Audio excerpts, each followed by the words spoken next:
चालू असणारं या ठिकाणी कठ उपनिषद आणि अशा प्रकारे उपनिषद शब्द त्याची आपण मागच्या पाठाला शेवटी व्याख्या करत होतो आणि त्याच्या अनुषंगाने उपनिषद म्हणजे काय हे या ठिकाणी आपण मागच्या पाठाला स्पष्ट केलं. त्याच्यामध्ये काय सांगितलं, मग उपनिषद म्हणजे ब्रह्मविद्या का, तर हो, उपनिषद म्हणजेच ब्रह्मविद्या. मग उपनिषद म्हणजे अध्यात्मविद्या का, तर हो, उपनिषद म्हणजेच अध्यात्मविद्या. उपनिषद म्हणजे सांख्ययोग का, जो दुसऱ्या अध्यायामध्ये सांगितला तो भगवंतांनी, कारण भगवंतांनी दुसऱ्या अध्यायात जे काही सांगितलं होतं ते अर्जुनाला सर्व सांगितलं. विहाय कामान्य सर्वान् पुमाश्चरति निःस्पृहः निर्ममो निरहंकारः स शांतीम अधिगच्छति. हे सगळं जे काय चाललेलं आहे आपला कटाटोप कशासाठी चालला आहे, तर शांतीम अधिगच्छति. मग शांती कधी प्राप्त होईल, विहाय कामान्य सर्वान् पुमाश्चरति निःस्पृहः सांगितलं. मनामधल्या असणाऱ्या सर्व कामना, म्हणून सुरुवातीला तेच सांगितलं, स्थितप्रज्ञस्य का भाषा समाधिस्थस्य केशव प्रजहाती यदा कामान सांगितलं आणि विहाय कामान सांगितलं. दोन्ही ठिकाणी जोपर्यंत मनामध्ये कामना आहे तोपर्यंत जे परमशांती आहे ती परमशांती कदापि प्राप्त होणार नाही. म्हणून स्थितप्रज्ञाच्या लक्षणामध्ये सुद्धा भगवंतांनी पहिल्यांदा ते सांगितलं की प्रजहाती प्रकर्षेण जहाती. प्रकर्षेण जहाती, काही सुद्धा अगदी क्षण एवढीशी तिळ मात्र सुद्धा, स्वल्प मात्र सुद्धा, जडभरताची आपण गोष्ट पाहतो की त्या ठिकाणी काय असणार, हरिण सगळं सोडून गेला, वनामध्ये छान तप करत बसला, सुंदर तप, धारणा, तप सगळं छानपैकी चाललं. पण काय झालं, हरण त्या ठिकाणी आलेली हरणी त्या ठिकाणी पाहिली आणि त्या ठिकाणी तिथं असणारं वाघाच्या आवाजाने ती पलीकडे उडी मारायला गेली. वासरू पडलं किनाऱ्यावर, हरिण गेलं नदीमध्ये, त्याला घरी आणलं आणि संपूर्ण लक्ष काय झालं, हरणीमध्ये ते असणारं जे वासरू होतं पाडस त्याच्यामध्ये लागून राहिलं. मग साधना राहिली बाजूला आणि मग काय, त्यांनी खाल्लंय का, त्यांनी काय केलंय का, कोणी त्याला घेऊन जाईल काय, सगळं काय झालं, सगळं तेच चिंतन चालू झालं. आणि त्या चिंतनाच्या अनुषंगाने काय झाला, पुन्हा जसं जसं आपण जे जे चिंतन अंतकालेच मामेव सांगितलं, गीतेने सर्व छानपैकी सांगून ठेवलं. स्मरण मुक्त्वा कलेवरम, शेवटच्या क्षणी जे स्मरण माणसाचं होईल त्याच स्थितीला मनुष्य तो. आणि म्हणून काय सांगितलं आपण, शेवटच्या क्षणी कोणतं स्मरण झालं पाहिजे, परमेश्वराचं. मग आयुष्यभर मजा खाल्लं पिल्लं मजा केली सगळी आणि आम्ही म्हणू शेवटच्या क्षणी आम्ही करू नारायणाचं स्मरण होणार आहे का, ज्याचा आपण विचार करतो तोच विचार अंतःकरणावर काय होतो, प्रतिबिंबित होतो, त्या ठिकाणी प्रिंट होतो. संस्कार आपल्याकडे, म्हणून संस्काराला महत्त्व आहे. 16 प्रकारचे संस्कार.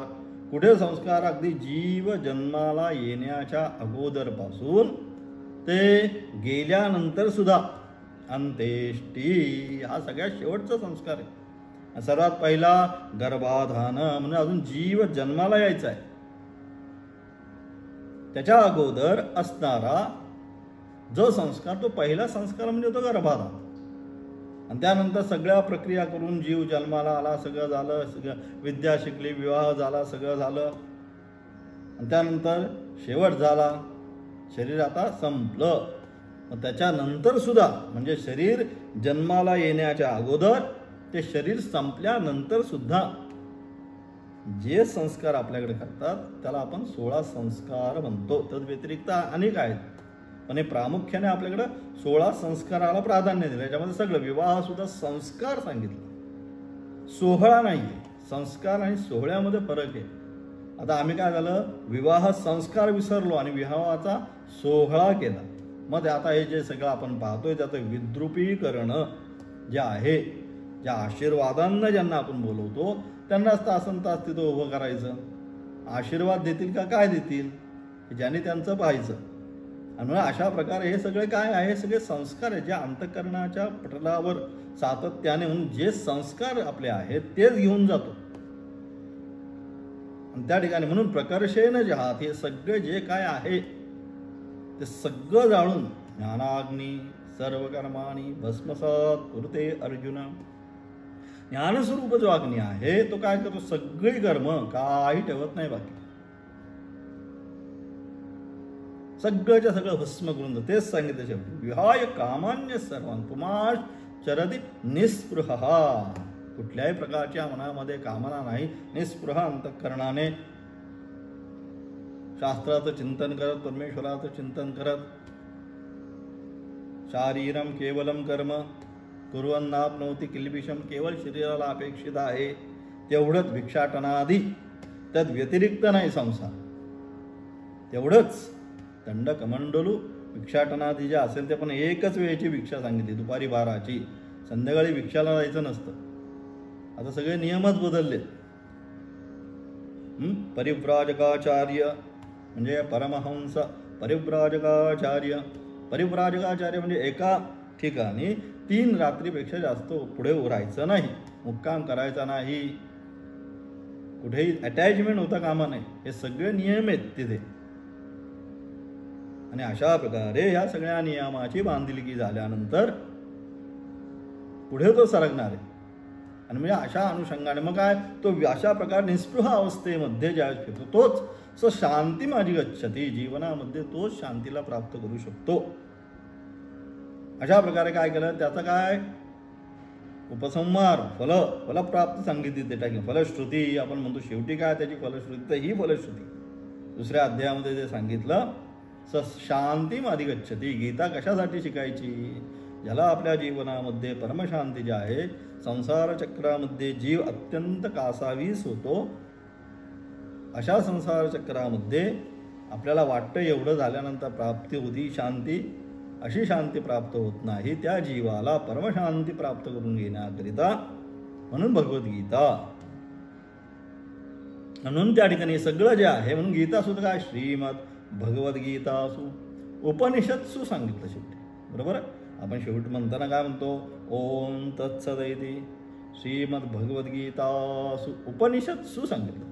ब्रह्मविद्यायाम तिन्ही आलं, गीता, उपनिषद आणि ब्रह्मविद्या, प्रस्थानत्रय, त्याचा सार आहे गीता सगळ्याच.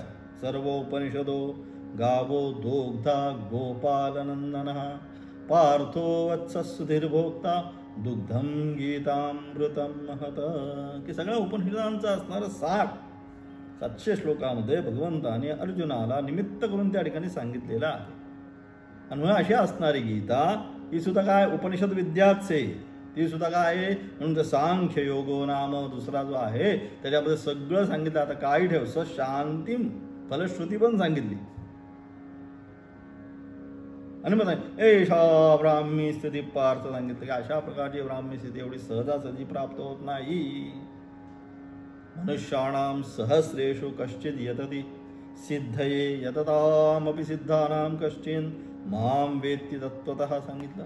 हजारो लाखो आता कुंभमेळ्याला आपण गेलो, आता झाला कुंभमेळा, आता येईल नाशिकचा, किती आहेत, लाखोच्या संख्याने. हे सगळे काय, यततामपि सिद्धानाम, हे सगळे परमेश्वर प्राप्तीच्या प्रयत्नामध्ये निघालेत. परमेश्वर काय हे जाणण्याकरिता म्हणून सगळं सोडून हे सगळे निघालेले. परंतु अशा सगळे ज्यांनी सोडून दिलेलं आहे त्यांच्यामध्ये सुद्धा कश्चिन माम वेत्ति तत्त्वतः, याच्या एवढ्या सगळ्या याच्यामध्ये एखादाच भगवंत म्हणतात मला तत्त्वता जाणतो. म्हणजे भगवंताला जाणणं एवढं सहज नाही. एवढ्या लाखोमध्ये एखादाच म्हणतात भगवंत. प्रयत्नशील सगळेच, पण जाणणारा एवढ्या भीडमध्ये एखादाच मला जाणतो. आणि अशा प्रकारे म्हणून सांख्ययोगमध्ये सुद्धा काय झालं, ती सुद्धा उपनिषद विद्या आहे. पुन्हा 9व्या अध्यायातून सांगितली राजविद्या, राजगुह्य विद्या सुद्धा हीच सांगितली. 13व्या अध्यायामध्ये सांगितलेली क्षेत्रज्ञ विद्या, इदम शरीरम क्वांत्यय क्षेत्र इत्यविधीयते एतद्यो वेत्ति तं प्राहुः क्षेत्रज्ञ इति तद्विदः. म्हणजे सांगितलेली क्षेत्रज्ञ विद्या, ज्या याच्यामध्ये राहणारा क्षेत्रज्ञ. क्षेत्रज्ञम चापि मां विद्धी सर्व क्षेत्रेषु भारत. जेवढी क्षेत्र आहेत, जेवढी शरीरं आहेत, प्राणीमात्रांपासून जी काय जेवढी शरीरं आहेत, या सर्व शरीरांमध्ये जो क्षेत्रज्ञ आहे एकच येतो. तो क्षेत्रज्ञ कोण? तो मीच आहे. एवढ्या एकाच मागे माझ्या पाठाला सांगितलं, एकाच एवढं जे पद आहे, क्षेत्रज्ञम चापी माम विद्धी, याच्या महान महान विद्वत सभा होता की नक्की क्षेत्रज्ञ कोणाला म्हणायचं. भगवंत म्हणतात क्षेत्रज्ञम चापी माम विद्धी, सर्वांमध्ये मीच क्षेत्रज्ञ आहे. मग कोण नक्की तो क्षेत्रज्ञ? याच्याकरता म्हणून ह्या विद्वत सभा महान महान होत असतात. असो, आणि म्हणून हे सगळेच्या सगळं जे आहे ही सगळी उपनिषद विद्याच आहे. म्हणजे उपनिषद विद्या म्हणजेच ब्रह्मविद्या, की जे काय होते ब्रह्मविद ब्रह्मैव भवती, दुसरं काही देत नाही. जो ब्रह्मविद आहे की जो हे सगळं प्राप्त करतो, श्रोत्रियम ब्रह्मनिष्ठम सांगितलं, असा जो ब्रह्मविद आहे तो काय होतो? तो ब्रह्मच होतो, त्याला दुसरं काही नाही. तो ब्रह्मपदालाच प्राप्त करून होतो. चिदानंद रूप शिवोहम शिवोहम, सच्चिदानंद असणारं ते शिवतत्व जे आहे, सच्चिदानंद असणारं जे पद आहे ते पद आपल्या जीवनामध्ये प्राप्त करून घेतो. अशा प्रकारे असणारी ही सगळी उपनिषद विद्या. आणि म्हणून उपनिषद शब्दाची व्याख्या मागच्या पाठामध्ये आपण केली. उपनिषद शब्दामध्ये काय? उप नि हे काय झाले? उपसर्गपूर्वक. सत हा काय झाला? धातू त्या ठिकाणी. सत धातूचा अर्थ काय सांगितला? विशरण, गती आणि अवसाधन. उपनिषद शब्दाची व्याख्या करतोय की उपनिषद म्हणजे काय? सगळ्यांना आपण उपनिषद म्हणतो, पण त्या शब्दाची फोड जी आहे ती फोड कशी होती? तर फोड उप अधिक नि अधिक क्विप प्रत्यय अधिक सद्धातू. मग त्यामधला उप आणि नि हे झाले उपसर्ग, क्विप त्या असणारा तिचा प्रत्यय, आणि त्यानंतर येणारा सद्धातू. मग सद्धातूचे अर्थ काय? तर सद्धातूचे अर्थ 3 होतात: विशरण, गती आणि अवसाधन. आणि पहिला उप आणि नि. उप म्हणजे अत्यंत समीप, उपनयन करतो आपण. उपनयन म्हणजे गुरु समीप घेऊन जाणे. तसं उप म्हणजे समीप, अत्यंत. निश्चयन, ज्याच्यामध्ये जे अत्यंत आपल्या समीप आहे. काय या सगळ्या जगतामध्ये सर्वात समीप आपल्या काय आहे? आपण जर विचार केला तर स्थूल शरीर, त्यापेक्षा समीप सूक्ष्म शरीर, त्याहीपेक्षा समीप तिथं त्याला ऊर्जा देणारं ते आत्मतत्व अत्यंत समीप आहे. येणं ज्ञातेनं सांगितलं. म्हणून त्याची ओळख जे करून देतं किंवा त्याची ओळख करून जी विद्या देती ती ब्रह्मविद्या. अत्यंत समीप असणारं, निश्चयनाने, अलग लक्षात की हेच आहे. म्हणतो ना आपण, हेच, तसं हेच, याच्यामध्ये आता संशय नाही करायचा. अशा प्रकारे जे किंवा अशा प्रकारे जो ग्रंथ आम्हाला सांगतो तो उप आणि निनी सांगितलं. अत्यंत दृढतया हेच, दुसरं काही नाही. अत्यंत समीप जी वस्तू आहे ती हीच आहे. कोणती? जय जय सुसंवेद्या आत्मरूपा. त्या आत्मतत्व जे आहे तेच अत्यंत समीप आहे. आणि सद्धातूचे 3 अर्थ सांगितले. विशरण म्हणजे काय? नाश करणे. कोणाचा नाश करतो? अविद्येचं. हे उपनिषद जे आहे, जी अविद्या आहे अनादी कालापासून आलेली जीवाबरोबर, त्या अविद्येचा काय करताय? नाश करणारा आहे. त्यानंतर गती. गती म्हणजे काय? पोहोचवत आहे. मग काय करताय? एकदा अविद्येचा नाश झाल्यानंतर जीवाला ब्रह्मतत्वापर्यंत घेऊन जात आहे, पोहोचवतंय. आणि अवसाधन म्हणजे शिथिल करणे. काय शिथिल करते उपनिषद? तर उपनिषद ज्या असणारा संसाराचा असणारा जे घट्ट बंधन आम्ही बांधून ठेवलेलं आहे, आम्हीच बांधलेलं आहे, दुसरं कोणी बांधलेलं नाही, ते संसार रूपी जे बंधन आहे ते शिथिल करतं. अशा प्रकारे असणारा जो ग्रंथ की जो अत्यंत आपल्या समीप असणारं जे आत्मतत्व ते प्राप्त करून अविद्येचा नाश, ब्रह्म प्राप्ती आणि संसार बंधनाची नाश करून देत, त्याला या ठिकाणी उपनिषद म्हणतात. तीच ब्रह्मविद्या. असं उपनिषद शब्दाचा सारासार अर्थ. या सगळ्या आत्तापर्यंत जे आलं, कठोपनिषदाची जी प्रस्तावना आहे, त्या कठोपनिषदाच्या प्रस्तावनेमध्ये काय आलं तर कठोपनिषदाच्या प्रस्तावामध्ये फक्त एवढंच आलं, यम नचिकेताच्या वडिलांनी केलेला महायज्ञ, त्यामध्ये काय सर्व काय असणारं आपलं धन त्या ठिकाणी दान देणं. पण दान देण्यासाठी काय केलं, मग चांगलं दान दिलंय का, मग ज्या असणाऱ्या ज्या गायी आहेत की बिनकामाच्या दुग्धदोदा निरिंद्रिया, अशा प्रकारच्या ज्या गायी आहेत त्या द्यायला निघाले वडील. ते पाहून याला मुलाला अत्यंत दुःख झालं की अशा प्रकारचं दान देऊन काय होणार आहे, पुण्याची प्राप्ती होणार आहे का, तो होणार नाही. आणि म्हणून हा मुलगा नचिकेत नावाचा 7-8 वर्षाचा मुलगा वडिलांना म्हणतो, हे सगळं तुम्ही देताय आणि यातनं काय मिळणार आहे, मग तुम्हाला पुण्य प्राप्त करून घ्यायचं असेल तर मलाच कोणाला तरी द्या ना. असं विचारल्यानंतर वडील एकदा दोनदा दुर्लक्ष केल्यानंतर आता बालहट्ट, त्या ठिकाणी 3 हट्ट सांगितले शास्त्राने, बालहट्ट, राजहट्ट आणि स्त्री हट्ट. 3 प्रकारचे हट्ट जे आहेत हे काय करायला लागतात, मनुष्याला पुरवावेच लागतात. आणि तसा प्रकारे या ठिकाणी असणारा बालहट्ट, तुला मला कुणाला देणार म्हणून विचारल्यानंतर 2दा-3दा विचारल्यानंतर वडील म्हणतात, जा मृत्यवे त्वाम ददामीति, तुला मी मृत्यूला दिलेला आहे. अशा प्रकारे सांगितल्यानंतर त्या ठिकाणी गेला. यम त्या ठिकाणी नव्हते, बाहेर गेलेले असताना 3 दिवस तिथे राहिला. त्यानंतर यम आल्यानंतर आहे, तू माझ्या घरी अतिथी म्हणून असला. 3 दिवस राहिल्यानंतर सुद्धा माझ्या हातनं घोर अपराध झाला म्हणून त्या ठिकाणी 3 वर मागितले. त्या 3 वरामध्ये वडिलांना माझ्यावर नाराज होऊ नये, पहिला वर, दुसरा अग्निविद्या संबंधी वर आणि तिसरा अध्यात्मविद्या संबंधी असणारे वर मागून घेतले. आणि अशा प्रकारे त्याच्याद्वारे ही उपनिषद विद्या या कठ उपनिषदाच्या माध्यमातून सांगण्याचा प्रयत्न केला. म्हणून अशा प्रकारे या ठिकाणी आता शेवट आला, कठला प्रस्तावण्याचा शेवट, आणि आता मंत्र आरंभ होईल. काय म्हणतात, अशा प्रकारे उपनिषद शब्दाची स्पष्टता केल्यानंतर आता स्पष्टता झाली. उपनिषद म्हणजे काय तुम्हाला आता लक्षात आलं की उपनिषद म्हणजे ब्रह्मविद्याच. जीवो ब्रह्म ना परहा सांगितलं, जीव ब्रह्मच आहे, न अपरहा, दुसरं काही नाही.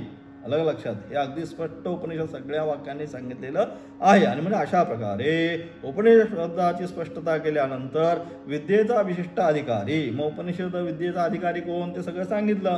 कोण, विवेक वैराग्यवादी समाधी षटक संपत्ती असणारा अधिकारी सांगितला, तो सुद्धा इथं तोच अधिकारी आहे हे शिकण्याकरता. म्हणून त्याचप्रमाणे विद्येचे प्रत्येक आत्मस्वरूप परब्रह्मरूप विशिष्ट विषय सांगितला. मग अधिकारी सांगितला विवेक वैराग्य. नंतर याच्यामध्ये विषय काय सांगितला, ह्या उपनिषदामध्ये सगळ्या उपनिषदांचा असणारा विषय काय आहे, परब्रह्मस्वरूप, तो परमात्मा तत्व आहे. प्रत्येक आत्मस्वरूप परमब्रह्मतत्व हाच याचा सुद्धा उपनिषद, आणि या सर्व उपनिषदांचा असणारा विषय तोच.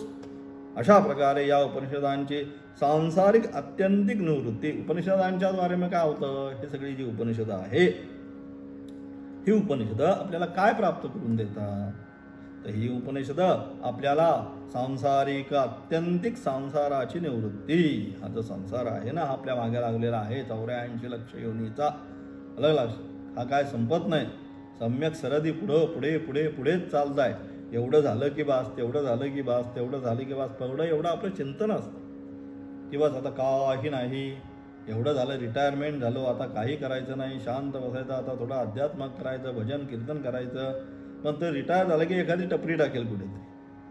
म्हणजे असा स्वरूप संसार आहे, काही ना काहीतरी तो करतच बसतो. पण असं नाही की आता बस एवढं जे आहे. म्हणून परवा आपण ठेविले अनंत तैसेची राहावे, चित्ती असू द्यावे समाधान, ही वृत्ती जी आहे ही साधकाची वृत्ती अशीच पाहिजे, अधिकच नसावं, च्यापेक्षा अधिक नसावी, ज्या आहे त्याच्यामध्ये, अलग लक्षात. कारण का ह्या जगत आपण बदलू शकत नाही.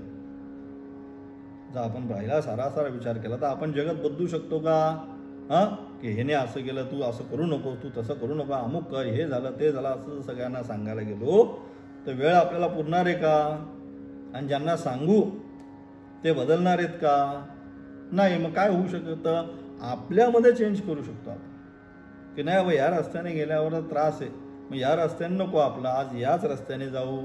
बदल कुठे करू शकतो, आपल्यामध्ये करू शकतो. म्हणजे अशा प्रकारे बदल झाल्यानंतर काय होईल, तरच मग काय होणार आहे, संसाराची निवृत्ती होणार. म्हणून बदल आपल्यात करायचा आहे, दुसऱ्यामध्ये बदल करण्याचा प्रयत्न करायचा नाही.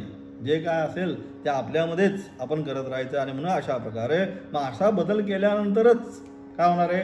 आत्यंतिक संसाराची निवृत्ती. हा संसार जो आहे या संसाराची निवृत्ती होणार आहे. आणि संसाराची निवृत्ती झाल्यानंतर काय प्राप्त होणार आहे? ते ब्रह्मप्राप्ती रूप प्रयोजन. प्रयोजन काय? आता तुम्ही उपनिषद शिकताय, मग हे उपनिषद शिकताना ह्या उपनिषदाचं काय प्रयोजन तुम्ही सांगणार? आता आम्ही शिकलो, आता एवढा वेळ सकाळचा तुम्हाला आम्हाला द्यायचा आहे, 40-45 मिनटं दररोज देणं आहेच. मग प्रयोजन काय? तर याचं सर्वाचं असणारं प्रयोजन सांगितलं, ब्रह्मप्राप्ती रूप प्रयोजनम. ब्रह्मप्राप्ती आणि प्राप्त होणार, दुसरं काही प्राप्त होणार नाही. ब्रह्मप्राप्ती या ठिकाणी होणार आहे. म्हणजे ब्रह्मप्राप्ती झाल्यानंतर काय?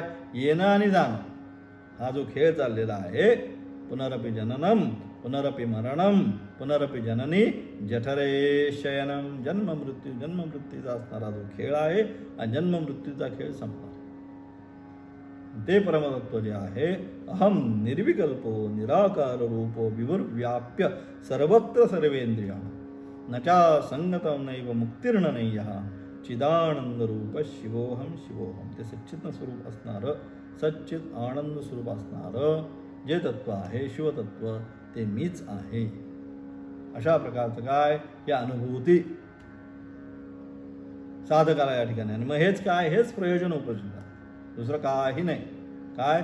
आत्यंतिक संसाराची निवृत्ती आणि निरतिशय आनंदाची प्राप्ती जीवाला करून देणं, हे आहे प्रयोजनन. आणि त्याच अशा प्रकारे प्रयोजनाने याचे साध्य साधक रूप संबंध काय? साध्य साधक रूप प्राप्त करून देणार. त्या अनुषंगाने गेल्यानंतर हे सगळं अशा प्रकारे अधिकारी, विषय, संबंध आणि प्रयोजन. कुठल्याही ग्रंथात हे 4 गोष्टी सांगितल्यात शास्त्राने. काय पाहिजे? अधिकारी, विषय, संबंध आणि प्रयोजन. ते या ठिकाणी उपनिषदाचा असणार आहे. अधिकारी, विषय, संबंध, प्रयोजन कठोपनिषदाला सुद्धा लागत असल्यामुळे कठ हे उपनिषद संज्ञेमध्ये प्राप्त होतं. आणि त्यामुळे वरील अधिकारी, विषय, प्रयोजन, संबंध यांना कर आमलकाप्रमाणे विद्याद्वारा प्रकाशित केल्यामुळे कठोपनिषद सुद्धा विशिष्ट अधिकारी, विषयादी संबंधवालीच आहे. त्यामुळे आम्ही त्याची यथामथी व्याख्या करणार आहे. आणि हे सगळे उपनिषद ग्रंथांना जे अपेक्षित आहे, अनुबंध चतुष्टय, तो सुद्धाच अनुबंध चतुष्टय या ठिकाणी कठोपनिषदाला सुद्धा लागू पडतो. आणि म्हणून कठ हे उपनिषद संज्ञेमध्ये गेल्यामुळे आता या ठिकाणी आम्ही त्याची उपनिषदाच्या अनुषंगाने काय करणार आहोत? यथामथी व्याख्या करणार आहोत. याची आम्ही या ठिकाणी व्याख्या आरंभ करणार आहोत. आणि अशा प्रकारे या ठिकाणी असणारं कठ उपनिषदाला आरंभ केला. याच्यामध्ये वल्ली आहेत, प्रथम वल्ली, द्वितीय वल्ली आणि तृतीय वल्ली. पहिला अध्याय प्रथमवल्ली, द्वितीय वल्ली आणि तृतीय. दुसरा अध्याय प्रथमवल्ली, द्वितीय वल्ली, तृतीय. अशा प्रकारे वल्ली आणि त्यानंतर मंत्र. प्रथमोध्याय प्रथमवल्ली प्रथम मंत्र असे. मग पहिला मंत्र कोणता? पहिला मंत्र या ठिकाणी सांगितलं काय म्हणतात? उपनिषदामधला, कठोपनिषदाचा असणारा पहिल्या वल्लीमधला पहिला मंत्र. काय म्हणतात? उशन हवै वाजश्रवः सर्ववेद समददौ तस्य नचिकेता नाम पुत्र आस. हा झाला मंत्र. काय म्हणतात मंत्राचा अर्थ? सगळीकडे काय? उशन हवै वाजश्रवस सर्ववेद समददौ. सर्वत्र काय? हे प्रसिद्धच आहे. काय प्रसिद्ध झालं सगळं? की यज्ञफलाच्या इच्छेने यज्ञ करतो आता मी. म्हणून वाजश्रवाचा पुत्र, वाजश्रवा हे ऋषी, त्या वाजश्रवांचा पुत्र वाजश्रव. तर शेवटचा काना गेला. म्हणून वाजश्रवा जे ऋषी होते त्यांचा असणारा पुत्र वाजश्रव. मग याने काय केलं? त्यांनी या ठिकाणी काय केलं? या ठिकाणी सर्व आपलं जे धन आहे हे सर्व धन त्याने काय आपलं दान करू या अनुषंगाने त्यांनी महान यज्ञाला आरंभ केला. आणि अशा प्रकारे ते वाजश्रव जे ऋषी होते त्यांचा असणारा तस्य नचिकेता नाम पुत्र आस. त्यांना नचिकेत नावाचा एक छोटा मुलगा होता. म्हणजे सर्वात प्रथम कोण? वाजश्रवा, मूळ ऋषी, की सर्वत्र यज्ञफळाच्या आकांक्षेने प्रसिद्ध होते. त्यांचा मुलगा वाजश्रव ऋषी, की त्यांनी हा संकल्पित यज्ञ केला की काय? हा मी यज्ञ करतो, अशा प्रकारे यज्ञ करतो की या यज्ञामध्ये मी माझं सर्व जे काय आहे ते काय करणार आहे? दान देणार आहे. अशा प्रकारचा मी यज्ञ करतो. हे वाजश्रव ऋषींनी मनामध्ये संकल्प होता. असे जे वाजश्रव ऋषी आहेत त्यांना एक छोटा 7-8 वर्षाचा मुलगा होता. त्या मुलाचं नाव नचिकेत असं होतं. असं या ठिकाणी पहिल्या मंत्राचं सारासार तात्पर्य. त्याच्या असणारं व्याख्या आचार्य काय म्हणतात, तत्र आख्यायिका विद्यास्तुत्यर्थम उशन कामयामानः ह वा इति वृत्तार्थस्मरणार्थो निपातो वाजमन्नं तद् दानमिति निमित्तं श्रवो यशो यस्य स वाजश्रव रूढितः तस्य आपत्यं वाजश्रवसा किल विश्वरेता सुरमेधेनेजे तत्फलं कामयमानः स तस्मिन् क्रान्तौ सर्ववेदसं सर्वस्वं धनं ददौ दत्तवान् तस्य यजमानस्य नचिकेता नाम पुत्र किलास बभूव. की अशा प्रकारे येथे जी गोष्ट सांगितली जाते, इथे आता ही सगळी जी कथा सांगितली की त्यांनी यज्ञ केला, हे झालं, अमुक झालं, यमसदनी गेला, हे सगळं जे काय आख्यायिका गोष्ट ही सगळी आपल्याला आता या ठिकाणी आपण ऐकतोय. गेली तुम्ही आठवडाभर झालं हीच गोष्ट ऐकताय पुन्हा पुन्हा. म्हणून ही सगळी जी येथे ही जी आख्यायिका सांगितलेली आहे ती काय विद्यास्तुत्यर्थम, त्याला काय जास्त महत्त्व द्यायचं नाही. बाकी गोष्टीला मग त्याच्यामध्ये काय सांगितलं आहे, सार काय आहे तेवढंच ग्रहण करायचं. गोष्ट आख्यायिका कसं होतं, कंटाळा येतो. म्हणून मग काय सांगतो आपण, त्यामध्ये असणाऱ्या गोष्टी स्वरूपाने तत्व तेच, तत्वाचा भिन्नता नाही, एकच तत्व. परंतु आपण काय करतो, नाही कळलं तर काय करतो, दुसऱ्या मार्गाने तिसऱ्या मार्गाने सांगण्याचा प्रयत्न करतो. सहस्रशीर्षा पुरुषा सहस्राक्ष सहस्रपाद, हे काय वेदमंत्राच्या अनुश्रुतींनी सांगितलं. वेदमंत्राच्या अनुषंगाने की तो कसा आहे, सर्व हात पाय सगळं जे आहे त्याचेच आहे. सहस्रशीर्षा पुरुषा सहस्राक्ष सहस्रवाद स भूमीं विश्वतो ऋत्वा अत्यतिष्ठ दशांगुलम, संपूर्ण भूमी आवृत्त करून या ठिकाणी तो राहतो हे सांगितलं श्रुतींनी वेदमंत्रांनी. मग ते गीतेत नाही आमच्या लक्षात आलं, मग गीतेने सांगितलं विद्याविनय संपन्ने ब्राह्मणे गवी अस्तिनी शुनिजैव स्वपागेच पंडिता समदर्शिनः वासुदेव सर्वं स महात्मा सुदुर्लभ सांगितलं. सर्वत्र एकच वासुदेव आहे, हे जो जाणून घेतो तो महात्मा अत्यंत दुर्लभ आहे. अथवा जो अशा प्रकारे समदर्शन करतो एकच आत्मतत्व कुठे सर्वत्र पाहतो. कोणाकडे विद्याविनय संपन्ने ब्राह्मणे गवी हस्तिनी, ते सांगितलं कशाच्या माध्यमातून, स्मृतीच्या माध्यमातून सांगितलं. पहिलं श्रुतींच्या माध्यमातून सांगितलं सहस्रशीर्षा, नंतर स्मृती गीतेच्या माध्यमातून. श्रुती, स्मृती आणि पुराण, आपल्याकडे 3 प्रमाण आपण मानतो. कोणकोणती, एक श्रुती म्हणजे मूल वेद मंत्र, वेदो अखिल धर्म मूलम, सगळ्या धर्माचं या शास्त्राचं जे मूल आहे ते काय आहे, वेद आहे आपण म्हणतो सगळ्या शास्त्राचं, म्हणजे ते सगळ्या धर्माचं मूल. आणि त्या ठिकाणी सुद्धा पहिल्या ओवीत काय म्हणतात, वेद प्रतिपाद्या ओम नमो नियाद्या वेद प्रतिपाद्या जय जय सुसंवेद्या आत्मरूपा. इथे मी काय सिद्धांत मांडणार आहे, वेद प्रतिपादितच असणार आहे. म्हणजे अशा प्रकारे या ठिकाणी सुद्धा मग काय सांगितलं, स्मृतींनी सांगितलं की तेच एकच नारायण सर्वत्र आहे, दुसरं कोणी नाही. मग स्मृतीच्या माध्यमातून नाही लक्षात आलं, गीतेच्या माध्यमातून नाही लक्षात आलं, मग काय झालं, मग पुराण कथेच्या माध्यमातून तीच गोष्ट. मग कथेच्या माध्यमातून काय सांगितलं, हिरण्यकश्यपून प्रल्हादाची कथा त्या ठिकाणी काढली. प्रल्हाद नारायणाचा अत्यंत भक्त दाखवला. हिरण्यकश्यपू त्याचे असणारे वडील सर्वांना अत्याचार करत होते. प्रल्हाद नारायणाचा उपदेश करायला लागला, त्याला सुद्धा अत्याचार करायला लागले. परंतु प्रल्हादाने भक्ती सोडली का, नाही. सर्वत्र एकच नारायण, एकच नारायणाच्या व्यतिरिक्त अन्य काही नाही. हे तत्व काय झालं, प्रल्हादाने आत्मसात केलं होतं, तेच सर्वांना सांगितलं. अत्यंत क्रोधाने वडिलांनी येऊन विचारलं, का रे सर्वत्र नारायण आहे, तर ह्या खांबामध्ये सुद्धा नारायण आहे का. हो, या खांबामध्ये सुद्धा नारायणच आहे. म्हणजेच काय, अंतर्बहिश्च तत्सर्वं व्याप्यम नारायण स्थित सांगितलं. आत बाहेर सर्वत्र ते एकच आत्मतत्व नारायणाचं तत्व अनुस्यूत आहे. हा जो सिद्धांत आहे तोच प्रल्हादाने सांगितला, दुसरं काही सांगितलं नाही. अंतर्बहिश्च तत्सर्वं व्याप्यम नारायण स्थित, आत बाहेर सर्वत्र एकच नारायण. हो, ह्या खांबामध्ये आहे, हो ह्याच खांबामध्ये तो नारायण आहे म्हटल्याबरोबर काय केलं, हिरण्यकश्यपूंनी त्या खांबाला लाथ मारल्याबरोबर त्याच्यातनं काय असणार, ते उग्रवीर महाविष्णू असणारं, भगवंताचं असणारं नरसिंह स्वरूप त्या ठिकाणी प्रकट झालं आणि हिरण्यकश्यपूचा नाश केला. म्हणजे अशा प्रकारे तेच तत्व. आता काय झालं, कथा आपल्याला आवडायला लागल्या पुराणातनं, अरे वा वा वा, पण सिद्धांत एकच सांगितला.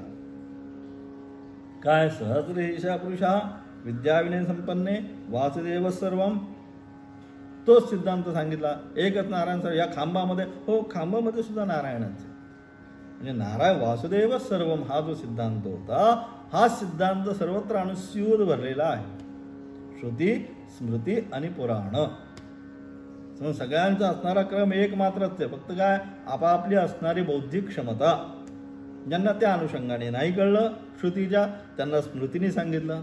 ज्यांना स्मृतीच्या अनुषंगाने नाही सांगितलं, त्यांना कथेच्या माध्यमातून सांगितलं. परंतु सिद्धांत एकच.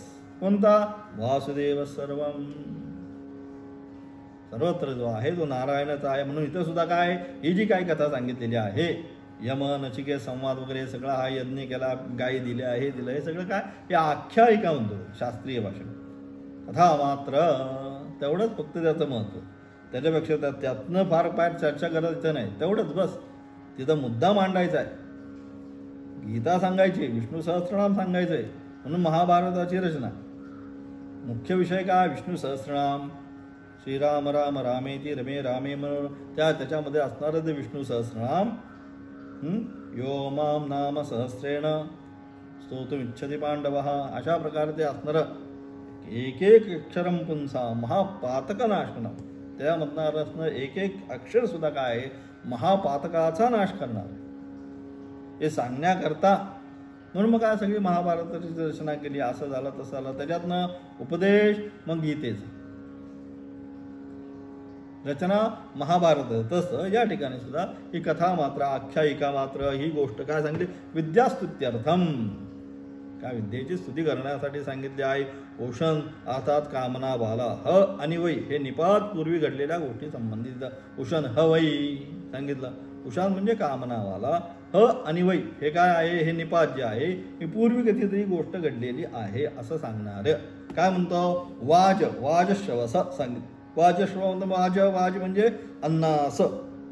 अन्न जे आहे, अन्नाला आपण त्या ठिकाणी संस्कृतमध्ये वाज असं म्हणतात. मग काय, अन्नास म्हणतात. त्याच्या दानामुळे ज्याचे श्रव म्हणजे यश.